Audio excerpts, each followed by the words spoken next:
creamy green bean salad. Oh, I like that. Now, so I've got mushrooms going right here. I cooked them in a little bit of butter. That's gonna give, you know how usually you put in like the can of condensed mushroom soup.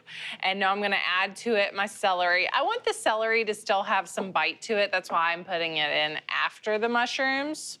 Oh, I like this dish already. Yeah, and then I'm gonna add to it a little bit of garlic and some Worcestershire sauce. I always like Worcestershire with mushrooms. I think it just brings out their meatiness. And some fresh thyme. I'm gonna crank up the heat a little bit on this. And I'm gonna salt it. Salt the mushrooms after you cook them down instead of when you first put them in the pan. Otherwise, it just pulls out the water too fast and you don't get any caramelization. So for our creamy dressing, I'm actually starting off with a little bit of yogurt. So I do a little plain yogurt.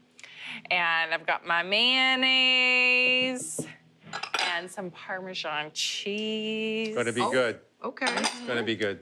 And I've got sherry vinegar here. Best vinegar. Yes. Some salt Don't you find that and some pepper. string bean salad cold? The beans, it's one of those dishes, the beans have to be really cold. Yeah. Like, Yeah. you put them back in the fridge and keep them cold, so you get that cold snap. Totally. And it is important to blanch those green beans. Yes. Yes.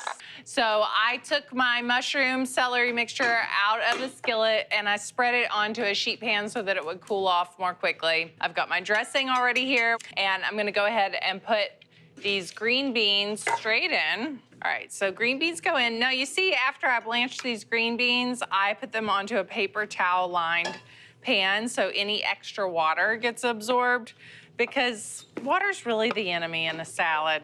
You do not want it to be all wet and soggy. It dilutes your dressing. All right, let's put our mushrooms and celery. We've got garlic, thyme going in there. And now, because I like a little bit more fresh crunch, I'm just gonna put some romaine in here as well. Nice.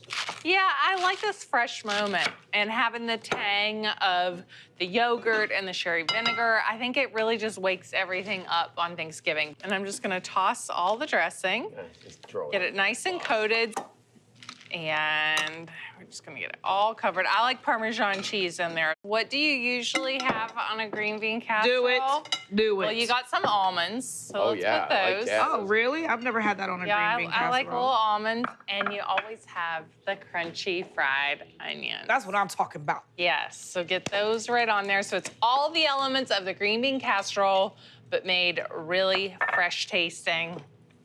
Oh, I could not stop eating this. I'm going in for the salad first. I'm not sure what's more important. How welcome all these textures are at the Thanksgiving table. When you're having like purees and turkey and you just, the crunch of this, the vibrancy. Also, everything is individually seasoned. Because you cooked the celery and the mushrooms together, it just built the base. It tastes like a green bean salad and a green bean casserole, and then it just stops. And it goes in a different direction of a juicy salad with the nuts, the crunchy onions. This is dynamite.